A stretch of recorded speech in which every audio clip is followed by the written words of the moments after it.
नमस्ते दोस्तों, SSC selection post phase 12 related कुछ क्वेश्चंस का आज मैं यहाँ पे जवाब दूंगा। ये वीडियो बहुत ही इंपॉर्टेंट होने वाली है, तो आप लोग वीडियो को पूरा देखें क्योंकि बहुत सारे लोग मुझे कमेंट्स में क्वेश्चन पूछते हैं। आज उन सभी का डाउट ये जो सिलेक्शन पोस्ट फेज़ 12 रिलेटेड है वो क्लियर हो जाएगा। तो सबसे पहली बात है, कुछ लोग पूछते हैं सर हम लोगों को रिजल्ट कहाँ देखना है, क्योंकि ssc.gov.in में तो रिजल्ट अवेलेबल नहीं होता स्क्रूटनी का, क्योंकि अभी स्क्रूटनी फेज चल रहा है ना, स्क्रूटनी का रिजल्ट निकल रहा है। तो स्क्रूटनी का रिजल्ट्स आपको जो है जिस रीजन का वो पोस्ट है, मान लो ईस्टर्न रीजन का पोस्ट है, तो ईस्टर्न रीजन का जो रीजनल वेबसाइट है वहाँ पे आपको स्क्रूटनी का रिजल्ट देखना पड़ेगा। अभी कुछ लोग पोस्ट कोड मेंशन करके मुझे बोलते हैं सर इस पोस्ट कोड का स्क्रूटनी का रिजल्ट कब निकलेगा, तो उनको मैं बताना चाहता हूँ। देखो, जो सिलेक्शन पोस्ट फेज़ 12 में लगभग 400 अलग अलग टाइप के पोस्ट हैं और उसमें अलग अलग मिनिस्ट्रीज़ इन्वॉल्व हैं। ये जो स्क्रूटनी का प्रोसेस है, आप जो डॉक्यूमेंट्स अपलोड किए थे वो डॉक्यूमेंट्स आपका जो यूज़र डिपार्टमेंट है वो यूज़र डिपार्टमेंट चेक करता है। अभी इतने सारे डिपार्टमेंट्स कौन कब स्क्रूटनी रिजल्ट पब्लिश करेगा, कौन मतलब पब्लिश नहीं, कौन कंप्लीट करेगा, पब्लिश तो अल्टीमेटली एसएससी करती है, लेकिन कब वो अपना स्क्रूटनी प्रोसेस कंप्लीट करेगा, हर एक मिनिस्ट्री का इन्फॉर्मेशन मेरे का क्या किसी के हाथ में ही नहीं है। कोई नहीं बता सकता आपको कि स्क्रूटनी का रिजल्ट्स वो पर्टिकुलर डिपार्टमेंट कब ख़त्म करेगा, कब वो स्क्रूटनी कंप्लीट करके एसएससी को उसका रिज़ल्ट भेजेगा ताकि एसएससी उसको अपलोड कर सके। तो ये इन्फॉर्मेशन अगर आपको चाहिए, आपको सिर्फ वो जो रीजनल वेबसाइट है उस रीजनल वेबसाइट में ही आपको देखना पड़ेगा, फर्स्ट। सेकेंड चीज़, अभी लोग पूछते हैं जिन लोगों का स्क्रूटनी हो गया है उसके बाद आता है आपका डीवी एंड स्किल टेस्ट का प्रोसेस। अभी जिन लोगों का स्किल टेस्ट नहीं है उन लोगों का तो सिर्फ डीवी है, और जिन लोगों का स्किल टेस्ट है उस पोस्ट में उन लोगों को ज़्यादातर केसेस में यही होता है, पहले डीवी होता है देन उसके बाद होता है स्किल टेस्ट। तो स्किल टेस्ट जिन लोगों का नहीं है, डीवी के लिए भी बहुत सारे लोग मुझे पूछते हैं सर इस पोस्ट कोड का हम लोगों का स्क्रूटनी रिजल्ट निकल गया तो डीवी कब होगा। देन अगेन वही जो पर्टिकुलर डिपार्टमेंट है वहीं पे जाके आपको डीवी कंडक्ट कराना होता है, इसमें एसएससी का कोई रोल नहीं रहता। तो वो पर्टिकुलर डिपार्टमेंट कब आपका फिजिकल डीवी कंडक्ट कराएगा ये भी बोल पाना किसी के हाथ में है ही नहीं, ये कोई नहीं बता सकता। तो इसके लिए भी अगर आपको इन्फॉर्मेशन चाहिए तो दो तरीके हैं। यूजुअली डिपार्टमेंट आपको डीवी के लिए मेल भेजती है, लेकिन ऐसा कोई गारंटी नहीं है कि हमेशा आपको मेल भेजा ही जाएगा, क्योंकि मेरे केस में ही ऐसा हुआ था कि मुझे कोई मेल नहीं आया। तो आपको जो रीजनल वेबसाइट है उसमें डीवी अपडेट्स के लिए भी चेक करते रहना पड़ेगा।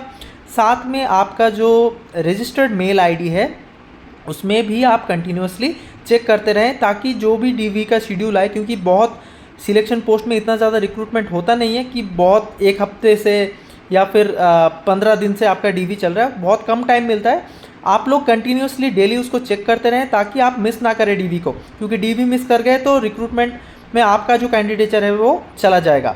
ये चला गया आपका डीवी का प्रोसेस। अभी डीवी जब कंप्लीट होगा, जिन लोगों का स्किल टेस्ट है वो लोग डीवी के बाद वही डिपार्टमेंट आपको स्किल टेस्ट के बारे में भी बताएगा।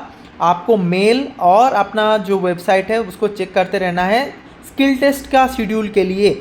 अभी ये जो सब पूरा प्रोसेस हो गया, अभी लोग पूछते हैं सर स्किल टेस्ट हो गया या डीवी हो गया, इसके बाद फाइनल रिजल्ट कब निकलेगा।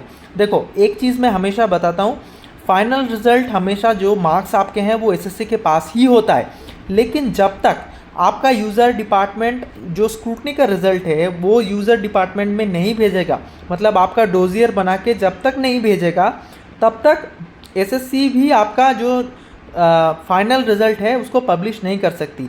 तो अल्टीमेटली जाके वही यूज़र डिपार्टमेंट के हाथ में होता है।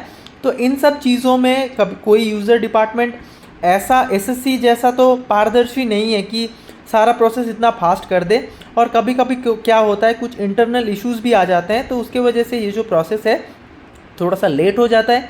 और आप जो मुझे पूछते हैं भाई देखो 400 अलग अलग टाइप के पोस्ट हैं, इतने सारे डिपार्टमेंट्स एंड मिनिस्ट्रीज इन्वॉल्व हैं, सबका इन्फॉर्मेशन मेरे पास कैसे हो सकता है। मेरा क्या एसएससी चेयरमैन के पास भी इतना सारा इन्फॉर्मेशन नहीं हो सकता हर एक डिपार्टमेंट का किसका कब क्या हो रहा है। तो आप लोग रीजनल वेबसाइट्स और अपना मेल कंटिन्यूसली चेक करते रहें। अभी कुछ लोग मुझे क्वेश्चन पूछते हैं सर रिज़ल्ट तो फाइनल रिज़ल्ट निकल गया, देन उसके बाद ज्वाइनिंग का प्रोसेस कब होगा। देखो भाई, ये भी सेम यूज़र डिपार्टमेंट का ही काम है आपको कब ज्वाइनिंग देनी है।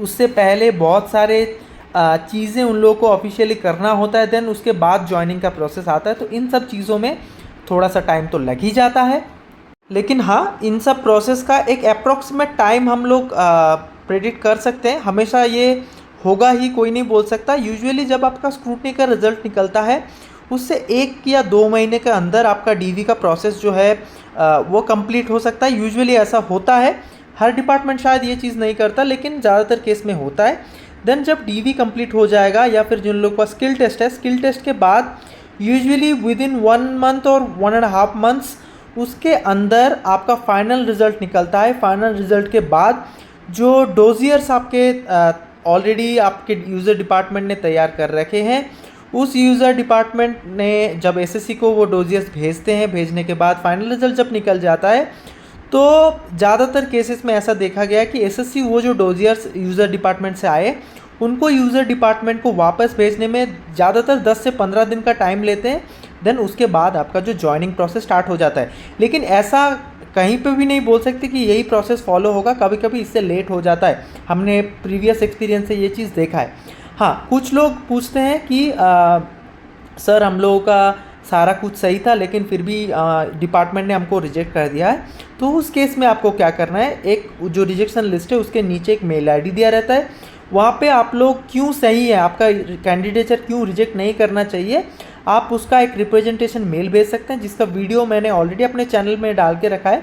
आप लोग रिप्रेजेंटेशन सर्च करके वो वीडियो आपको मिल जाएगा।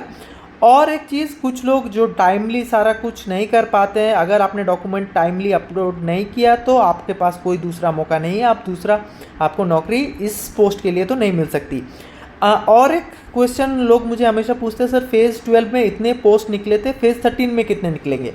देखो, ये चीज़ पूरा डिपेंड करता है कि भाई जो डिपार्टमेंट है उसकी वैकेंसीज़ कितनी है, और हर डिपार्टमेंट हर साल जो आज रिक्रूट किया, मान लो फेज़ 12 में कोई एमटीएस का पोस्ट रिक्रूट किया, कोई गारंटी नहीं है नेक्स्ट ईयर भी वही डिपार्टमेंट एमटीएस के लिए रिक्रूट करेगा।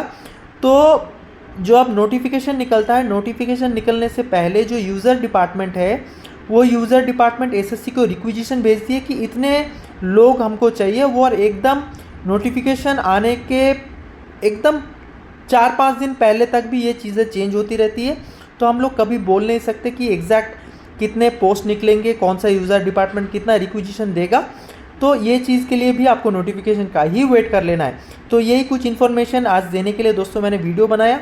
अगर वीडियो अच्छी लगी तो वीडियो को एक लाइक और चैनल को सब्सक्राइब कर दीजिए। आज के लिए इतना ही, बहुत बहुत धन्यवाद।